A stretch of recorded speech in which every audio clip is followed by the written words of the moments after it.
Welcome to Landwards, the podcast for the land-based engineering community, brought to you by the Institution of Agricultural Engineers.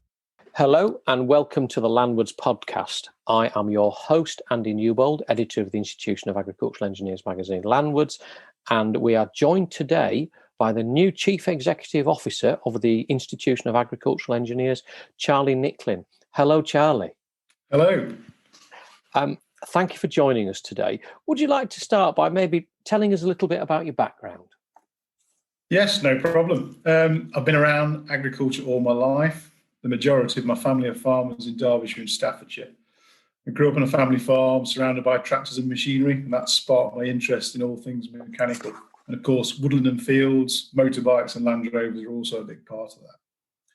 My mother and auntie ran riding stables, teaching children to ride, so I've spent many hours in my younger days on the back of a pony. But tractors really won my attention. I've got fond memories of all the busy seasons, silaging, combining, ploughing, all of which still get the hairs on the back of my neck standing up today, and when I see machines working. My uncle was a keen match ploughman, and I used to travel to matches with him, which got me interested in that as well. So I do about 20 matches a year now. And I've been in the top three at the British Nationals a few times, but I've never managed to come home with a trophy yet. Fantastic. Why did you decide to become an agricultural engineer then? Well, my granddad bought me a Fergie diesel tractor and a mower when I was about 10 or 11. So that's when the real tinkering began. I ran that for a few years, and then I decided to do the engine up when I was in my teens. And then my dad and I sprayed the tractor up. I still got the tractor today, but after years of use on the farm, it's definitely in the queue for restoration when time allows. That little T20 sparked my interest in vintage and classic tractors, which I still very much have today. What really captivated me was when my local mechanic used to come and do major repair jobs on tractors at home. And I think that was the point where I thought that's what I wanted to do when I left school. And although I was fine at school, I got no intention of doing A-levels. I really wanted to go and do something like a City and Guilds 015 mechanics course. Just as an aside, how many tractors have you got, Charlie? I think I've got about 7. So I have a mixture of grey Fergies and red and grey Massey 35s and a Massey 148. I've also got my granddad's Field Marshal Series 1, which was the first tractor he bought new back in the day. So from a sort of part-time collector's point of view, it's a good starting point, isn't it? Really, it's a good starting point. It's the shed space that stops more tractors being built. You know the answer to that one. Just build more sheds. Anyway, let's carry on. Tell us a little bit about your route into the industry then. Well, the mechanic thing was obviously in my head, but it was my dad, really. He was very supportive, but he persuaded me to do something with a bit more theory. So we visited a few ag colleges, and I ended up going to Reseath in Cheshire to do a national diploma in ag engineering. And it was perfect for me. I loved every minute of it. It was a real good mix of practical and theory. And suddenly things like maths and science became interesting because it was being applied to something that I was really interested in. I also met my future wife there, who was the sister of one of the guys on the course, and I gained many lifelong friends. Really a great time. And that time at Reseath really sparked my desire to learn more. And then that led me on to Harper Adams, where I did my BEng. And again, I loved my time there. It was great fun. I'd have never guessed at school that I'd end up with an engineering degree. I'd spend summers either driving or fixing tractors. And when I graduated, I was in no real rush to dive into a career, just really get rid of some debts. Well, that's a fair comment. So following graduation and there with your piece of paper to wave to all the world with a BEng honours in agricultural engineering, tell us a little bit more about your journey following the finish of formal education, if you like. Well, I thought I can only sit on a tractor for so long, and I thought I better get a proper job. So I started looking around. The first role I found after my degree was an interesting one. I saw an ad in the Farmers Weekly for engineers, and it was very vague, working on chemical spraying equipment. So I applied. I'd not heard from some other jobs I'd applied for. And this one I was invited to straight away for an interview down in Earls Barton in Northampton. And I was offered the job. And at the time, it was great because it was very much split 50-50 practical and office work. what the company had done, they developed a product for killing salmonella in animal feeds. And they use that product both in-house, treating material at dock sides, and they also push the product into processing plants and animal feed mills. And the work I was involved with was really designing and developing the application equipment to apply that chemical. Every installation was different. The equipment was very much tailored to suit. And the job, it was really exciting at the time. The job took me all over UK and Europe, and I also went to the US where the company's headquarters were. And I stayed there for about 2.5 years, but I really wanted to get into machinery. So engineering vacancies came up at JCB, and I applied to one, and I was invited to an assessment day, various interviews. I was offered a job as a design engineer on either backhoes, load hauls, or compact excavators. So I really had the choice, and ended up choosing load haul simply because of the ag connection. I'd spent many hours driving them.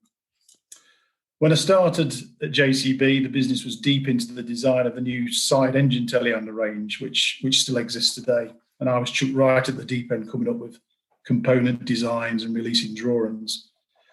The next couple of years, I started leading machine projects and managing people and plans. And over the next 9 years, I quickly rose through senior and principal engineer level. And I eventually ended up being product manager for the ag ranges. So I looked after multiple projects doing that. And during my time, we released some cracking products, which really set load haul in JCB on the journey to become the market leader they are today. We were doing things like 40K lock-up drive lines, loader suspension, higher power models, and these are all things that were leading the industry. And then out of the blue, my boss called me into his office, and he announced they needed a new chief engineer on fast track. And I was only 34 at the time, and it was quite a daunting prospect. It was a very established team, and it was very much the most sophisticated product that JCB manufactured. But in JCB, you don't turn jobs down. So I had 11 years working on fast track. I loved the product and loved the people in the industry. We moved the range on massively in my time there. We partnered with AGCO on engines and transmissions, and we developed the non-road side of the product and introduced things like GPS steering and headlands management, and really brought the machine up to date. And the icing on the cake was, for me, was introducing the new 4,000 and 8,000 ranges, which still get the hairs on the back of my neck standing up today. Customers love the new products, and I got a real buzz being on the show stands, hearing feedback from them. Launching the 4,000 series was a real proud moment for me in JCB. Time flies along, and I was summoned into the COO's office in Rochester, and I was asked to become chief engineer on backhoe. So again, you don't turn these roles down. So I spent 4 years on backhoe loaders, and the work took me to many parts of the world, such as Brazil and India and Russia and the States. Backhoe is a big business in JCB, as you can imagine, and they're made in 6 factories around the world. It's a real key product. So much of my work during my time there was introducing new engines and gearboxes and range updates and new features. There was less sort of clean sheet concept work, because it's a very mature, established product range. But I consider myself very lucky. I've worked on the chairman's 2 favourite products in JCB, fast tracks and backhoes.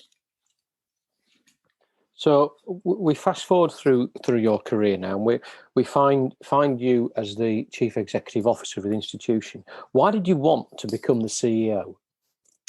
Well, after 24 years in JCB, I was certainly ready for a change.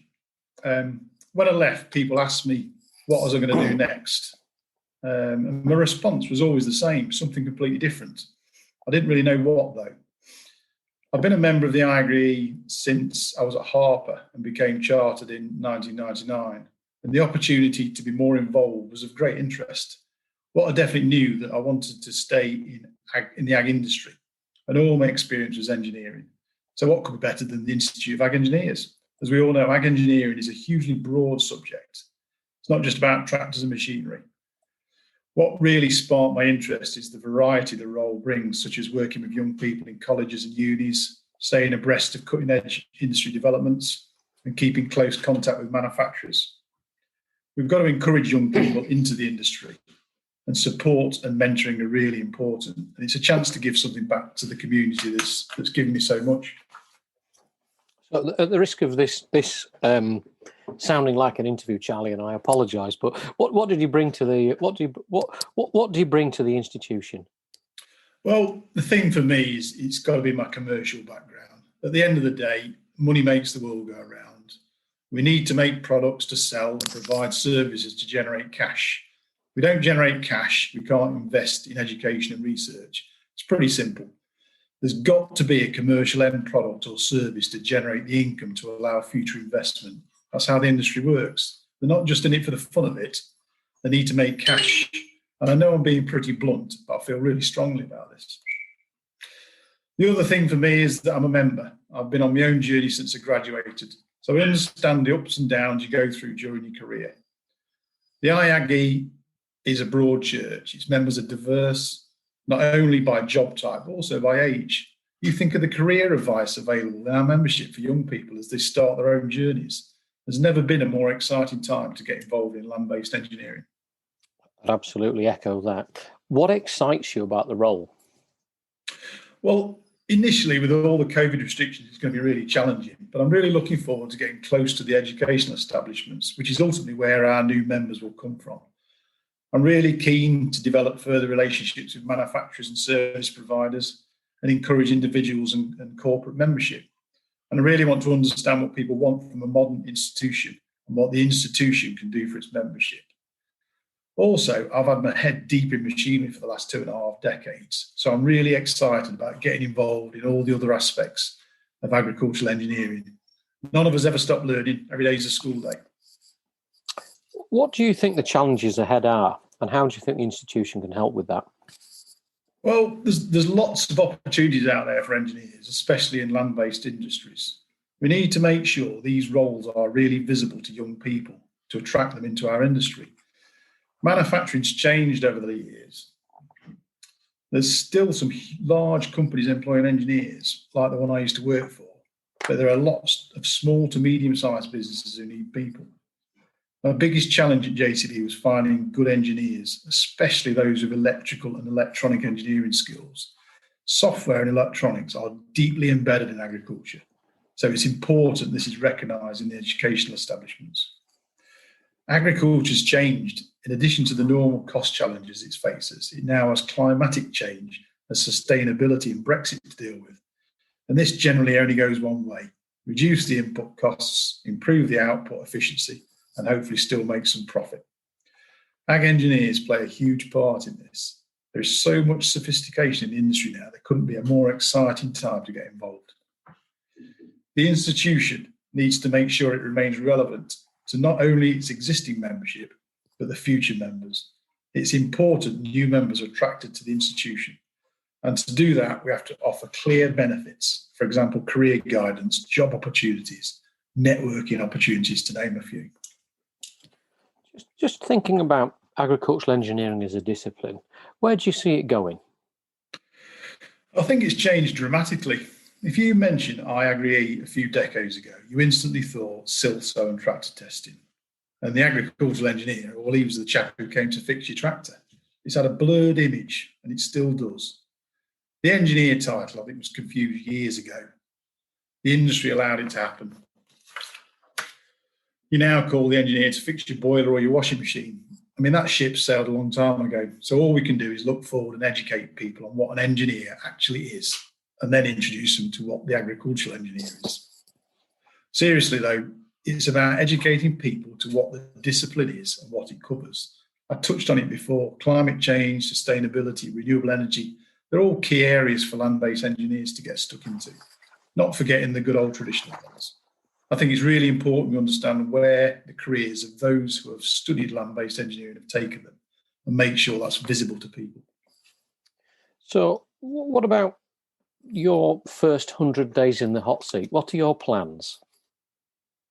Well, initially, I need to get up to speed fast and understand the workings of the institution and the interaction with the other bodies. IAGRE has been without a CAO for 6 months. So there are some key activities that need completing in that. Oops, shall I start again on that one? That's fine. Fudge new words.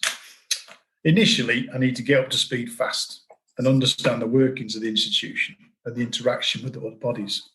IAGRE has been without a CEO for 6 months. So there's some key activities that need completing. In the period before, the Secretariat team, supported by the President and former CEO, Alistair Taylor, have done an excellent job to keep things going.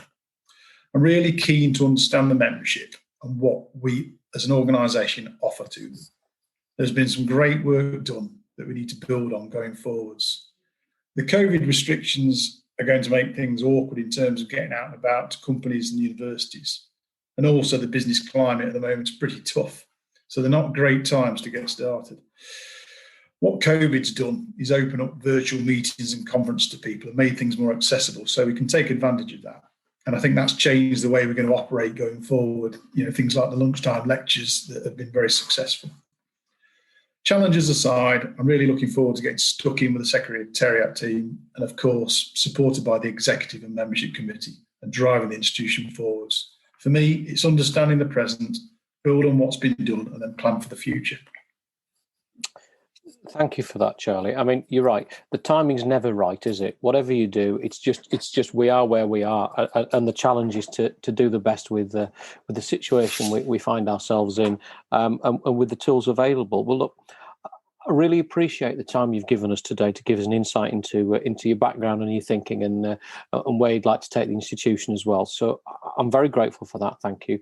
So Charlie Nicklin, CEO of the Institution of Agricultural Engineers, thank you very much for your help today. No problem. Thank you. Thank you, Charlie. There will be other podcasts to listen to in future. Don't forget, keep checking back on the Institution of Ag Engineers website, www.iagri.org, and you're welcome to find out more there. Thank you very much. This is the Landwards podcast signing off. Thank you and goodbye. You have been listening to Landwards, the podcast for the land-based engineering community, brought to you by the Institution of Agricultural Engineers. For more information, visit www.iagri.org.